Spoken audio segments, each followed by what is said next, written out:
Hari ini, 109 Menteri dan Wakil Menteri Kabinet Merah Putih akan menjalani pembekalan di Akademi Militer Magelang, Jawa Tengah. Para Menteri dan Wakil Menteri menyebut kegiatan ini agar ke depannya Kabinet lebih solid. Kalau bagi saya ini nostalgia karena dulu saya juga ditempa di sana dan saya rasa akan sangat menyenangkan bersama dengan seluruh jajaran Kabinet Merah Putih bersama Bapak Presiden Prabowo Subianto. Saya rasa akan membuat kita semakin kompak. Tujuan kegiatannya untuk apa ini, Pak? Ya, ada pembekalan tentunya dan ya membuat kita semakin saling kompak gitu, Pak ya? Mengenal satu sama lain, makin kompak dan makin solid lah gitu ya. Pembekalan juga dihadiri Presiden Prabowo Subianto dan Wakil Presiden Gibran Rakabuming Raka.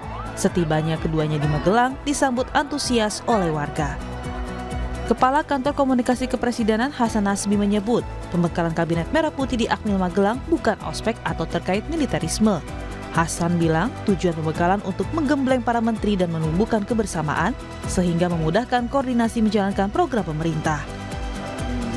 Magelang untuk menggembleng para menteri, tapi beliau bilang tidak usah takut, ini bukan ospek atau militerisme, ya. Ini untuk kebersamaan, keguyuban, untuk melakukan team building dan untuk melakukan koordinasi. Kenapa dilaksanakan di Magelang? Karena ini juga salah satu simbol perjuangan, ya, simbol heroisme di sana. Dan ini memang kita harus patriotik. Untuk menjalani pembekalan dan team building selama 3 hari, para menteri dan wakil menteri akan tinggal di tenda glamping. Penampakan tenda glamping diunggah Wakil Menteri Imigrasi dan Permasyarakatan Silmi Karim di akun media sosialnya. Setiap tenda dilengkapi dengan teras, ruang tamu, kamar tidur dan kamar mandi pribadi hingga fasilitas setara penginapan istimewa. Setidaknya 120 tenda didirikan untuk tempat bermalam 109 anggota Kabinet Merah Putih, termasuk tenda untuk pembekalan materi. Tim Liputan, Kompas TV. Kondisi terkini pembekalan menteri di Akmil Magelang hari pertama akan disampaikan jurnalis Kompas TV Triksi Valencia langsung dari Magelang, Jawa Tengah. Triksi, agenda hari pertama pembekalan menteri dan wakil menteri ini apa saja hari ini? Ya, selamat pagi Radi dan juga saudara. Kalau kami melihat dari jadwal, agenda pertama ini sudah berlangsung tadi sekitar pukul 5.30 pagi waktu Indonesia bagian Barat, yakni ada baris berbaris. Itu tadi kami juga melihat dari beberapa dokumentasi yang dikirimkan, yakni mereka ataupun juga para menteri, wakil menteri maupun juga staf khusus kepresidenan ataupun juga utusan khusus, semuanya mengenakan seragam komponen cadangan.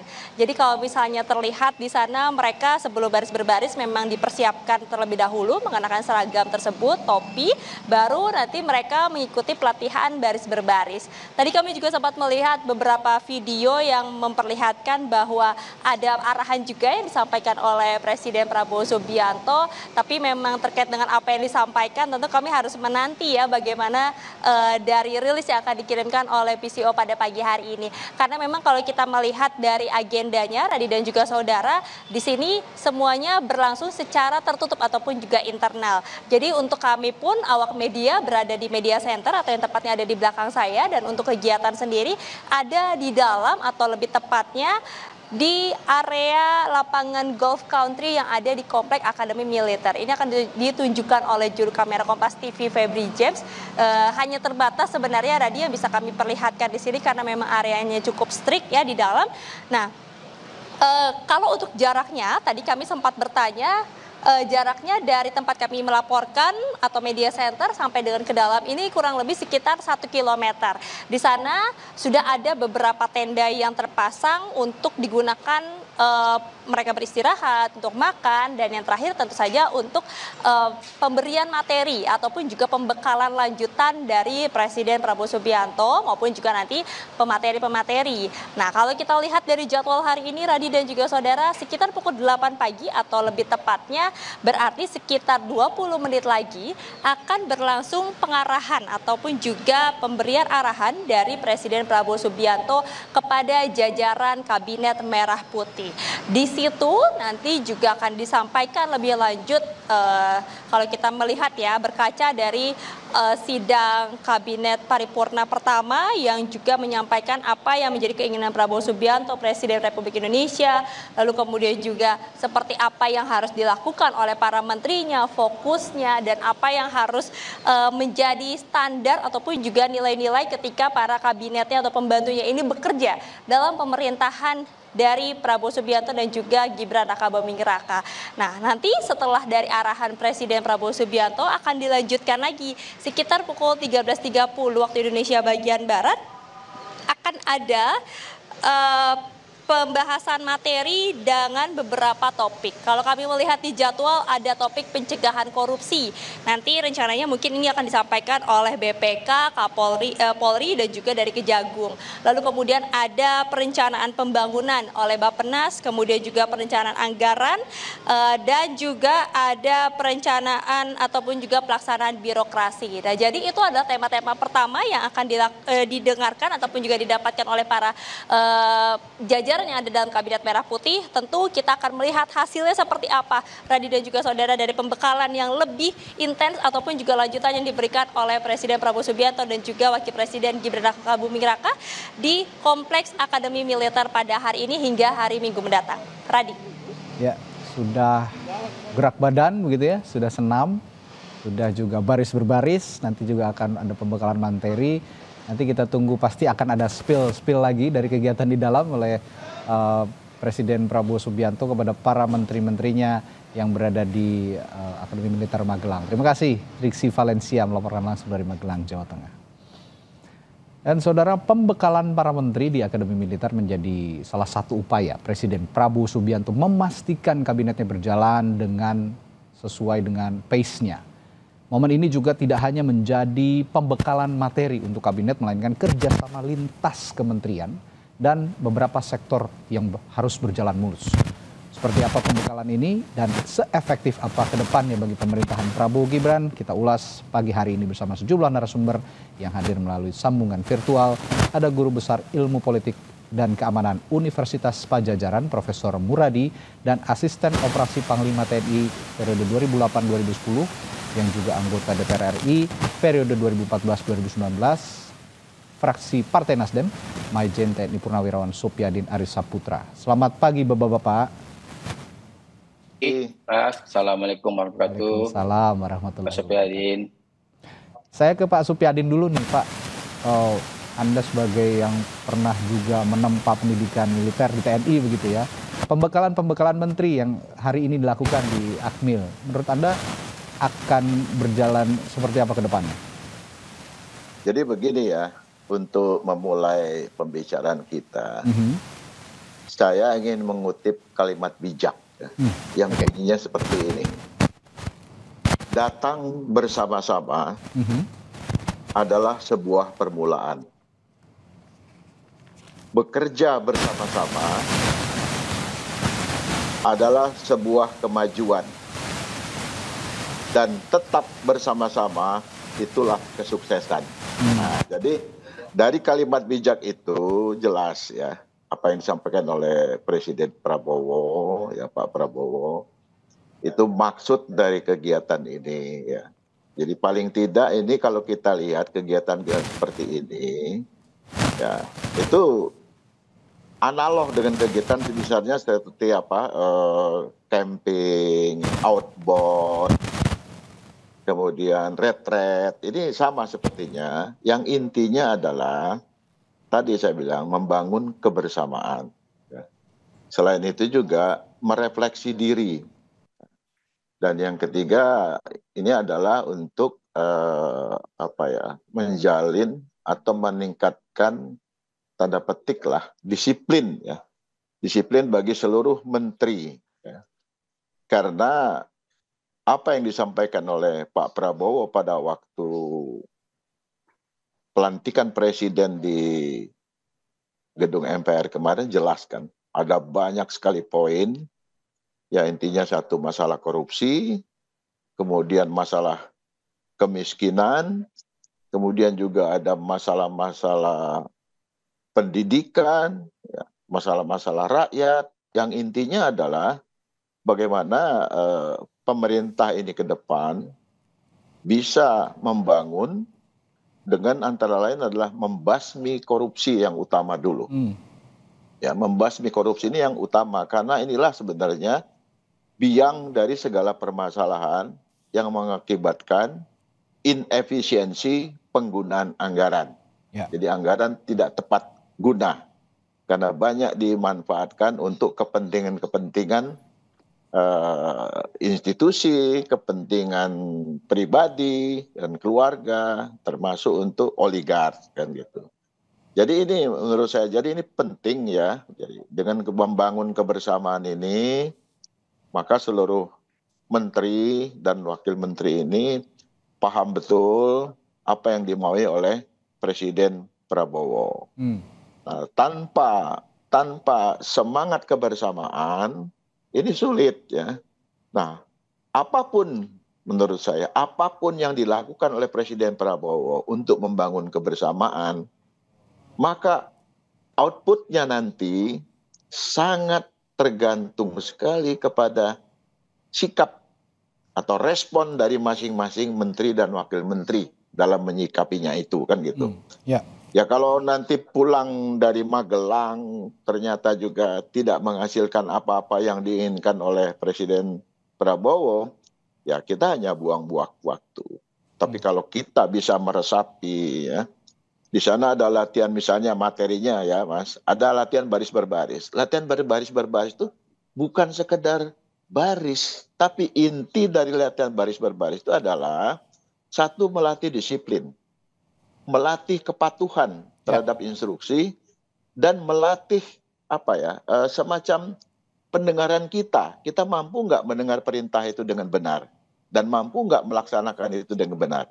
Nah itu inti daripada baris berbaris. Kemudian camping ini adalah memberikan pengalaman kepada kita bagaimana hidup kebersamaan ya dalam suasana yang terbatas tanda petik ya. Kemudian campur yang muda dengan yang tua kan gitu. Ya. Ini menurut saya sangat bagus kegiatan ini begitu Mas. Oke, begini Pak Supyadin, ini kan yang mengikuti kegiatan ini, pembekalan ini sebenarnya juga bukan orang-orang yang baru di pemerintahan begitu. Banyak dari mereka yang juga sudah berkecimpung di pemerintah, menjalani praktik birokrasi, lalu juga berkoordinasi antar lembaga, antar kementerian begitu ya. Nah, apakah selama ini juga memang ya sifat ego sektoral itu masih kental di pemerintahan kita, terutama di kementerian-kementerian? Anda melihatnya bagaimana? Ya, saya melihat itu ya. Jadi kadang-kadang kita melihat ya ada menteri A ngomong ini, menteri B ngomong lain, padahal pada bidang yang tanda petik sama begitu ya koordinasinya. Nah ini yang tidak boleh terjadi. Jadi ke depan itu memang harus sama-sama, ya. Tidak boleh ada ego sektoral. Karena pada dasarnya, Mas, tidak ada pekerjaan yang bisa dikerjakan oleh sektoral. Ya. Semua memerlukan koordinasi, semua memerlukan sinergi. Makin baik koordinasi, makin baik sinergi kita, maka outputnya juga akan semakin baik. Gitu. Memang kegiatan seperti ini ada beberapa pihak yang mengatakan kenapa tidak di Lemhanas, ya. Nah, itu memang pendapat-pendapat, tapi outputnya bukan itu, ya. Jadi kegiatan itu yang penting adalah tadi saya katakan membangun kebersamaan, bahwa kita sama-sama ya untuk menuju perubahan yang lebih baik yang diinginkan oleh Presiden Prabowo. Outputnya ke sana saya kira, ya. Ya. Berjalan bersama-sama untuk mencapai sukses bersama-sama, begitu kira-kira pesan yang disampaikan oleh makna kiasan yang diungkapkan oleh Pak Supyadin tadi. Dan saya melihat juga ini outputnya diharapkan kan ada soliditas begitu ya, lalu juga kerja-kerja kolektif. Saya juga minta pandangan dari Prof. Muradi nih Prof. Kalau memang yang ingin dicapai gitu, ini kerja-kerja kolektif seperti yang Pak Supyadin katakan tadi, lalu juga kesuksesan bersama, tidak ada ego sektoral. Apakah metode seperti ini yang sudah paling tepat memang dijalankan di era pemerintahan Prabowo? Ya, kalau saya melihatnya tiga hal, Mas. Yang pertama memang saya agak menambahkan Pak Supyadin ya, bahwa sebenarnya lebih pada soal ini bagaimana memahami leadership style-nya Pak Prabowo. Selama ini kan kesan itu yang kemudian tidak bisa lepas dari beliau, keras, kemudian tanda kutip misalnya emosional dan sebagainya. Dan yang seperti itu yang kemudian coba diintegrasikan dalam struktur kabinet yang ada. Ini kan saya mencatat misalnya ada hampir 38 politisi ya, kader partai. Ada sekitar 30 lebih, ya 35 itu kalau tidak salah, itu adalah profesional. Kemudian juga ada beberapa belasan relawan. Kemudian juga ada yang lain, mantan polisi dan mantan tentara. Artinya memang ini kan keranjang yang sama dalam situasi yang sebenarnya tidak bisa kemudian mudah langsung ditarik ke sana ke sini ya oleh Pak Prabowo. Apalagi Pak Prabowo punya style yang memang nggak bisa berubah. Seperti tadi Pak Sabri sampaikan, misalnya di tentara itu ya udah lebih dari 30 tahun berkarir, itu ya nggak akan berubah. Nah, tinggal masalahnya adalah bagaimana acara ini itu bisa kemudian minimal, kalau saya kan minimal ada ice breaking ya, ada upaya untuk melakukan guyup supaya satu dengan yang lain, kalaupun tidak bisa koreksi dengan detail, minimal ada yang namanya pemahaman masing-masing apa yang mereka menjadi lakukan. Pertama berkaitan soal, saya nyebut sebagai apa ya, sebagai memahami apa yang memang arah gerak pikirannya Pak Prabowo. Itu yang saya kira tidak semua mengerti. Terutama misalnya saya juga mencatat ada hampir sekitar 12 sampai 15 orang itu mantan aktivis yang memang pernah ngalamin dinamika yang tidak cukup baik selama waktu tidak aktivis. Waktu itu Pak Prabowo masih menjadi tentara aktif. Ini juga sesuatu yang saya kira nggak mudah. Hanya memang dalam dinamika tadi yang Pak sudah disampaikan, ini hanya caranya saja. Ada jurid malah, saya kata gitu ya nanti ya, ada pembekalan dan sebagainya. Tapi kalau melihat materinya kan sebenarnya materi kepemimpinan ya, materi kemudian bagaimana tidak korupsi, bagaimana nggak melanggar HAM, bagaimana good governance dan sebagainya. Hanya memang dibungkus dalam bentuk yang sifatnya ada outbound begitu kira-kira. Saya sih masih melihatnya, saya pribadi melihatnya masih jalan koridor yang normatif ya, belum sampai pada level misalnya kemarin sama-sama Pak Subyadin kemarin ada bilang ini ada militerisme dan sebagainya. Saya bilang ini tool saja supaya kemudian karena betapapun misalnya Pak Prabowo adalah mantan militer gitu, tapi beliau dipilih secara demokratis dalam konteks pemilu yang normatif gitu. Artinya secara proses saya kira nggak masalah. Yang kedua saya kira perlu dicatat juga, ini menyangkut soal bagaimana kemudian daya terima dari masing-masing menteri. Karena begini, usia para menteri kan saya catat ada dari 35 sampai kemudian misalnya hampir 63, 65 ya, bahkan ada yang 70 tempat Safri 70 tahun lebih. Ini kan rentang waktu yang secara gap knowledge, gap pemahaman dan sebagainya kan berbeda.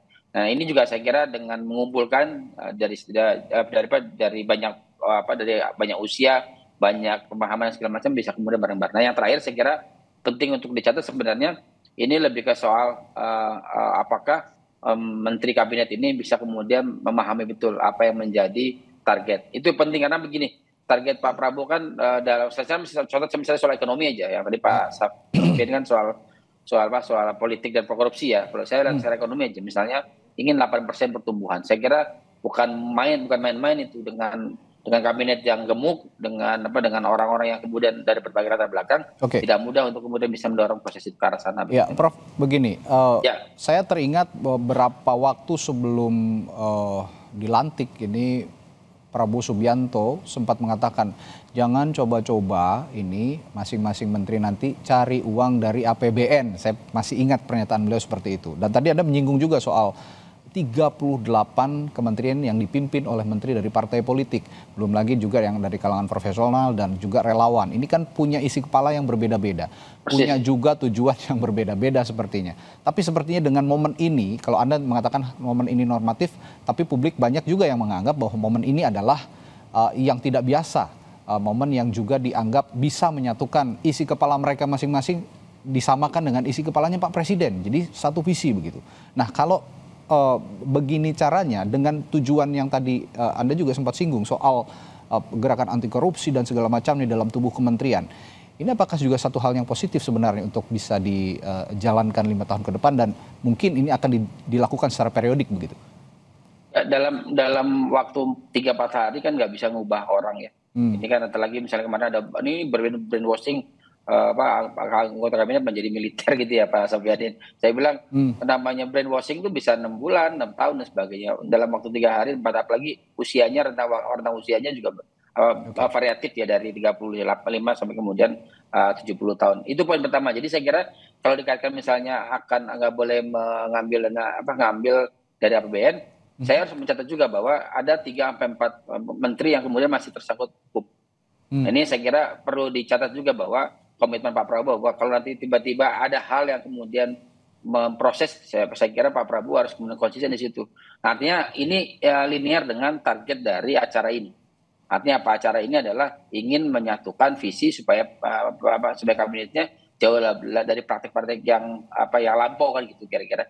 Tapi bukan berarti kemudian yang lampau, yang ikut sekarang, yang lagi diproses, itu kemudian tidak bisa diproses gitu. Itu yang perlu dicatat juga oleh publik bahwa langkah ini untuk upaya untuk kemudian membersihkan, menyatukan irama dan sebagainya. Tapi juga tidak bisa kemudian hal-hal yang sifatnya mengganggu itu dibiarkan. Jadi maksud saya yang penting sebenarnya pembekalan ini juga ada beberapa kata kunci, misalnya tadi soal penegakan hukum, soal anti korupsi, kemudian misalnya good governance dan sebagainya. Itu menjadi salah satu kata kunci. Jika nanti di perjalanan tiba-tiba ada yang aneh-aneh, ada yang kemudian mengalami proses di masa lalu gitu ya, maka saya kira komitmen Pak Prabowo harus kemudian didorong. Karena apa? Karena salah satu bentuk dari menggunakan Akmil itu kan, kalau Pak Sofyadin sebagai alumni sana, harusnya itu betul-betul patriotik ya. Jadi nggak boleh lagi misalnya melakukan tindakan yang mencederai semangat publik, mencederai dan mengkhianati dalam kutip ya.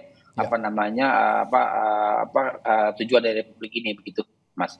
Oke, saya garis bawahi kalimat tindakan patriotik ini yang juga salah satunya yang akan dituju sepertinya dari Presiden Prabowo Subianto kepada para menterinya supaya patuh begitu ya kepada instruksi, disiplin terhadap pekerjaan dan komitmen terhadap apa yang dicanangkan sebagai program-program yang tertuang dalam ascacitanya Pak Prabowo juga. Nah, saya ke Pak Supyadin lagi, Pak Supyadin, kalau ini saya lebih ke teknis yang berada di dalam Akmil gitu ya. Anda sebagai orang yang pernah ada di sana juga begitu. Saya ingin tahu dan mungkin juga pemirsa juga ingin tahu sebenarnya apa saja sih yang pengembangan yang biasa dilakukan di dalam Akademi Militer yang bisa diterapkan juga di kegiatan hari ini, pembekalan kepada para menteri. Tapi jangan dijawab dulu ya Pak Supyadin, saya akan tanyakan itu juga nanti setelah jeda di Sapa Indonesia Pagi.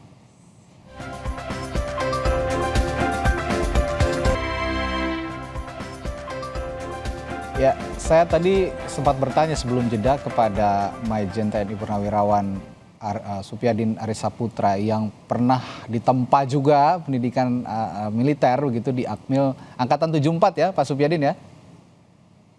Ya, waktu itu Angkatan 74, nah... 75. Oh 75, sorry, mohon maaf. Ya. Angkatan Akmil 75, nah kita juga pengen tahu sih sebenarnya di internal Akmil itu sebenarnya metode-metode pembelajaran apa saja sih yang didapatkan dan konteksnya yang dikaitkan dengan pembekalan para menteri ini yang paling efektif untuk diberikan sebenarnya apa saja Pak? Ya kalau secara umum ada 3 ya. Okay. Ada 3 materi yang diberikan di Akmil itu ya untuk para taruna ya.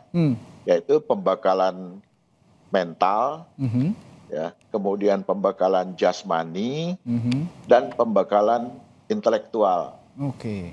Nah, itu 3. Jadi 3 itu namanya 3 pilar dalam pembentukan di AKABRI itu hanya 3 itu aja, intelektual, mental, dan jasmani. Jadi harus benar-benar siapkan. Dan dari semua itu sebenarnya apa yang dilakukan di Akmil itu adalah membangun kebersamaan. Kita sejak masuk itu tidak bisa lagi hidup sendiri, Mas. Tidur bersama-sama di barak yang luas ya, yang isinya kira-kira hampir 30-40 orang satu barak itu. Barak zaman itu, kalau sekarang ada flat kan gitu. Kemudian bagaimana makan juga harus bersama-sama. Menuju tempat makan tidak boleh sendiri-sendiri, harus bersama-sama. Nah inilah yang saya lihat ya seperti ini. Nanti di awal kan saya bilang ya, ada filosofi yang mengatakan datang bersama-sama adalah sebuah permulaan. Ya, bekerja bersama-sama adalah sebuah kemajuan dan tetap bersama-sama itulah kesuksesan. Nah, kita lihat Mas, apa yang dilakukan oleh Pak Prabowo. Semua berangkat bersama, menterinya tidak boleh pakai mobil sendiri-sendiri. Betul. Ya, diberikan pakaian yang sama, kemudian topi yang sama, naik pesawat yang sama, ya. Ya, para menteri ini. Kemudian dari bandara mereka juga diberangkatkan bersama-sama pakai bus. Jadi tidak ada. Kalau yang lain-lain kan dulu kan bisa datang sendiri-sendiri. Iya, betul, sendiri-sendiri. Tepat waktu. Nah, ini contoh bagaimana membangun kebersamaan itu dari awal. Ya. Nah, kita kembali kepada manajemen organisasi ya, Mas Armi. Ya. Organisasi itu adalah sekumpulan orang-orang yang dibentuk atas kemauan bersama dan untuk mencapai tujuan yang telah ditetapkan bersama. Nah, ini ya. Ini fondasi dari sebuah organisasi. Jadi apa yang dilakukan oleh Pak Prabowo itu beliau konsisten. Ini saya bentuk kabinet. Tapi saya harus bagaimana sebuah anggota kabinet sama ya visinya untuk mendukung tujuan yang telah ditetapkan bersama. Ya. Tidak ada lagi visi menteri yang adalah visi presiden. Nah, jadi begitu Mas. Jadi ini intinya kebersamaan. Ya. Inti semua ini dari kebersamaan, termasuk juga yang dilakukan Pak Prabowo adalah menyeragamkan pakaian para menteri semua. Betul. Nah, yang dipakai ini adalah pakaian, kalau saya tidak salah, koreksi kalau tidak salah, ini komponen cadangan ya, Pak Supyadin ya, saya lihat. Nah, maknanya apa sih Pak Supyadin dari seragam komponen cadangan ini untuk para menteri? Ada makna khusus nggak kalau Anda melihatnya? Oh enggak, itu bukan seragam komponen cadangan. Bukan ya? Itu memang seragam TNI. Oh, seragam TNI secara umum gitu. Ya, itu loreng baru TNI seperti itu. Oke, ini saya dikoreksi langsung oleh Pak Supyadin. Jadi ini seragam TNI secara umum dan pasti juga punya makna yang punya makna yang tersendiri untuk tersirat pada publik begitu kira-kira untuk menyeragamkan para menteri. Baju yang kita pakai itu kan bisa mempengaruhi perilaku, Mas. Oke. Coba Mas Armi, pakaian jas dengan pakaian kaos oblong pakai sarung, beda enggak? Ya, ada sisi psikologis itu ya Pak. Iya, ada psikologisnya. Begitu dia pakai baju loreng, dia merasa saya ini harus punya disiplin kan gitu. Nggak bisa pakai baju loreng terus jalan sambil rokok sambil jalan, makan sambil jalan dan sebagainya kan, ngomong seenaknya. Ini jadi baju yang kita gunakan itu sangat mempengaruhi apa yang harus kita lakukan gitu Mas Armi. Mencerminkan kita juga harus bersikap bagaimana gitu ya. Betul. Iya. Nah, ini sangat menarik memang. Saya sepakat bahwa ini adalah untuk memberikan unsur kebersamaan pada para menteri, karena memang selama ini banyak yang sendiri-sendiri. Balik lagi ya, inti dari permasalahan ini adalah dari tujuan pembekalan ini adalah kebersamaan. Nah, Prof Muradi, salah satu yang menarik dari koordinasi antar lintas kementerian kabinet ini bisa berjalan lancar. Salah satunya tadi kita sudah singgung, menjadi cara untuk menghindari celah korupsi maupun tindak KKN lainnya. Anda sepakat dari anggapan orang bahwa ini adalah pintu awal untuk mencapai cita-cita yang tadi, tujuan-tujuan yang tadi, menghindari celah korupsi maupun juga tindak KKN? Ya, kalau di tempatnya di Akmil itu kan ada beberapa, mungkin nanti Pak Supyadin bisa nambahkan, ada beberapa moto-moto yang di jalan itu memang membangun satu sikap, semangat, begitu ketemu motivasi dan hal begitu aneh-aneh itu harus ingat itu, jadi kemudian tidak lagi bersikap aneh gitu kira-kira. Nah, maksud saya memang keberadaan saya tidak paham juga misalnya kenapa banyak publik mempermasalahkan ini. Kalau saya, karena betul saya sampaikan sama Pak Supyadin, ini kayak macam outbound, kemudian ice breaking dan sebagainya. Saya kira itu poin pentingnya, bahwa seragam yang digunakan, saya tidak merasa bahwa misalnya ini terjadi misalnya militerisasi gitu Pak. Ada semangat dan sebagainya. Tapi memang saya ngambil celah angle yang saya kira penting buat kita semua, bahwa menteri Pak Prabowo itu dari 109 itu menteri wakil menteri, ada yang pernah jadi menteri di zamannya Pak Soeharto. Betul. Ada yang pernah menjadi menteri zamannya Pak SBY. Ada yang menteri zamannya Pak Jokowi. Nah, 3 karakternya kan beda-beda nih. Ya. Mungkin Pak Prabowo mungkin agak mirip dengan misalnya dengan mantan mertuanya Pak Harto misalnya katakan. Tapi misalnya Pak SBY yang backgroundnya militer, dia tidak mencoba untuk menggunakan pendekatan manajemen militer ya, yang dalam upaya untuk menjaga menjalankan kepemimpinan beliau sebagai presiden di era beliau gitu. Nah, sekarang mungkin hal yang baru kenapa Pak Prabowo mencoba menggunakan pendekatan sense of militer yang beliau punya selama 30-an tahun lebih, itu kemudian dalam bentuk mencapai tujuan dalam konteks kabinet merah putih ini. Itu poin pentingnya. Nah, kalaupun misalnya ada kekhawatiran yang lain-lain, saya kira memang akhirnya waktu yang akan menjawab itu. Jadi misalnya saya sebutnya misalnya model orang-orang yang kemudian teridentifikasi punya masalah di masa lalu, ya beliau harus punya komitmen misalnya KPK, Kejaksaan maupun Kepolisian untuk memproses secara hukum. Misalnya kalau ternyata ada hal yang dianggap merugikan negara dalam konteks menjalankan fungsi-fungsi kenegaraan. Yang kedua, keberadaan mereka di sana lebih pada soal membangun guyup dan memahami betul apa yang dimaui presiden. Karena kita tahu misalnya zaman Pak Jokowi yang informal approach ya, tidak terlalu formal dan sebagainya, itu kan sesuatu yang 10 tahun terakhir menjadi bagian penting dari perjalanan republik ini. Nah, zaman Pak Prabowo mungkin pengen punya style sendiri. Saya kira publik akan menilai apakah ini lebih efektif yang mana, apakah model-model Pak Jokowi, model Pak SBY atau Pak Harto, bahkan model Bung Karno dulu ya, zaman dulu, atau Pak Gus Dur sebagainya, atau bahkan Bu Mega punya style yang masing-masing presiden punya cara untuk bisa mencapai tujuan dan target dari apa yang menjadi keinginan dari kabinet yang beliau pimpin. Terlepas dari itu, saya kira kita akan tunggu misalnya dalam waktu 3 sampai 6 bulan apakah ini efektif atau tidak, atau malah sebaliknya gitu kira-kira. Prof, kalau saya menangkapnya begini, ini juga saya juga akan minta pendapat Anda. Tapi kalau saya menangkapnya begini, Pak Prabowo ini sekarang di beberapa hari memang masih baru, tapi sudah terlihat menurut saya nih, ini humanis ke rakyat, humanis ke masyarakat, tapi disiplin dan tegas ke pejabat-pejabat dan juga termasuk ke kabinetnya. Kesan ini yang kemudian publik melihatnya seperti itu dalam beberapa hari belakangan kepada sosok Presiden Prabowo Subianto. Anda punya kesan yang sama atau ada yang berbeda dari kepemimpinan Pak Prabowo dalam beberapa hari ini? Ya, ada dua. Satu, sama tadi saya setuju bahwa memang berupaya untuk kemudian mendekatkan ya dengan cara yang berbeda. Kalau misalnya Pak Jokowi dengan model yang tanpa batas gitu, Pak Prabowo masih mungkin ada barrier, tapi berupaya untuk kemudian mendekat.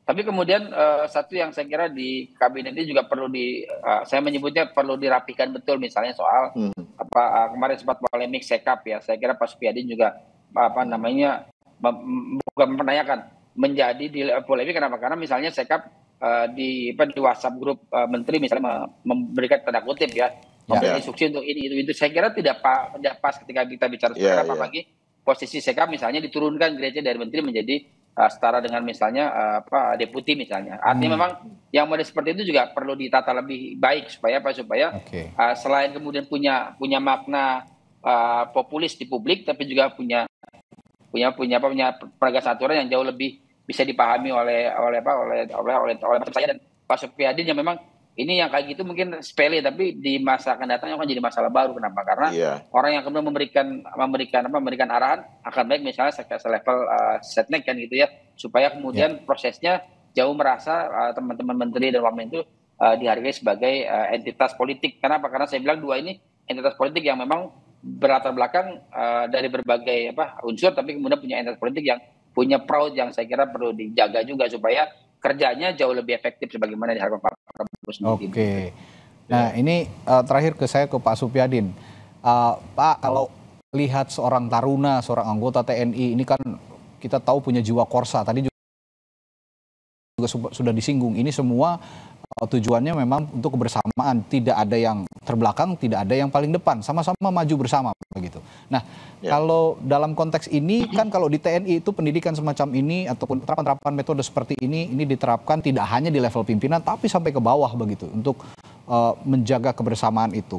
menurut Bapak sebagai orang yang juga pernah mengenyam pendidikan militer begitu dan diterapkan dalam sistem birokrasi di pemerintahan, perlukah nanti pemimpin-pemimpin di kementerian ini juga menerapkan hal yang sama kepada orang-orang yang berada di bawahnya, Pak?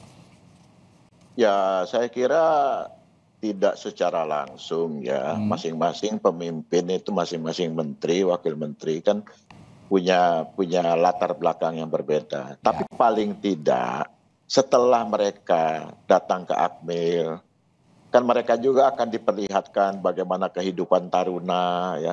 Pasti itu saya lihat. Bagaimana taruna saat makan bersama, bagaimana taruna dari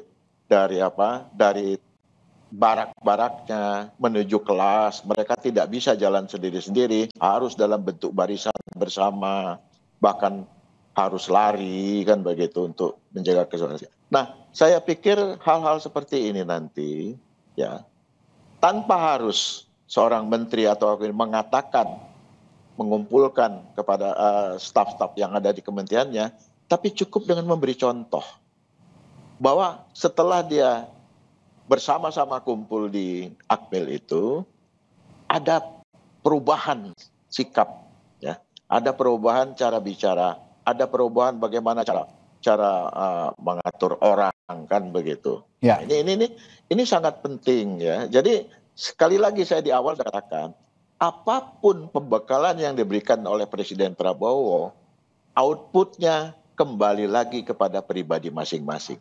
Mau tidak ya. Apakah mereka datang ke sana hanya sekedar, karena kalau kita lihat kan latar belakang mereka ada berapa jenderal di sana kan itu, kemudian menteri-menteri yang senior, tanpa harus diberikan pengertian-pengertian secara detail, mereka sudah paham kok apa yang harus mereka lakukan, karena mereka bukan seperti taruna. Ya kalau taruna kan dia harus di brainwashing, dinolkan itu sikap mentalnya. Nah kalau menteri ini kan tidak, tetapi lebih kepada bagaimana mereka pentingnya membangun kerjasama antar kementerian. Sekali lagi, tidak ada pekerjaan kementerian satupun yang bisa dikerjakan secara sektoral. Mereka membutuhkan koordinasi dengan yang lain-lain, kan begitu. Nah, makanya ada Menko segala macam. Jadi ini penting, Mas ya. Jadi apa yang dilakukan oleh Presiden Prabowo sekali lagi, ini wajar beliau melakukan gitu karena latar belakang beliau militer. Ya. Tapi ini bukan militerisasi. Ya, sepakat. Intinya adalah bagaimana membangun disiplin. Disiplin adalah kunci utama untuk mencapai keberhasilan. Maka di militer selalu ada filosofi yang mengatakan disiplin adalah napasku. Ya, nah itu bahwa tanpa disiplin kita adalah manusia-manusia yang mati. Sehingga nanti ke depan para menteri ini ya hadir dalam rapat-rapat itu tidak mungkin datang terlambat mereka. Ya. Apapun mereka tinggal dimanapun, mereka akan berusaha menepati waktu. Paling tidak 30 menit sebelum rapat dimulai mereka sudah ada di sana. Ya. Nah terkait tadi dari Pak Muradi saya sampaikan sedikit apa yang disampaikan oleh Seskap ini memang kurang pas ya. Jadi kalau Seskap yang notabene di bawah menteri ya ingin memberikan sesuatu peringatan kepada menteri, tidak perlu disampaikan secara terbuka di muka publik. Karena itu juga akan menjatuhkan kredibilitas sang menteri. Tetapi menterinya sendiri juga harus jeli. Kan ada 2 kasus kemarin itu Pak yang menonjol menurut saya. Ya, satu, ya Menteri Yuandri ya. Ya, bagaimana membuat menggunakan surat SK Menteri untuk kumpul-kumpul keluarga ya. Kan. Ini memang tidak elok. Yang juga harus dihindari ya memang hal-hal seperti ini. Dan hari ini ada di Magelang, ada di Akmil untuk menjalani pembekalan juga untuk menghindari hal-hal semacam demikian. Hal-hal indisipliner semacam demikian.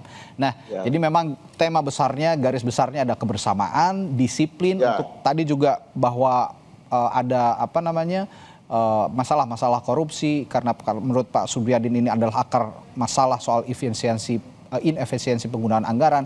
Hal-hal seperti ini akan insya Allah akan juga bisa terhindar jika memang menteri-menterinya disiplin, patuh pada aturan, dan juga punya visi untuk memajukan bangsa secara bersama-sama karena prinsipnya kebersamaan.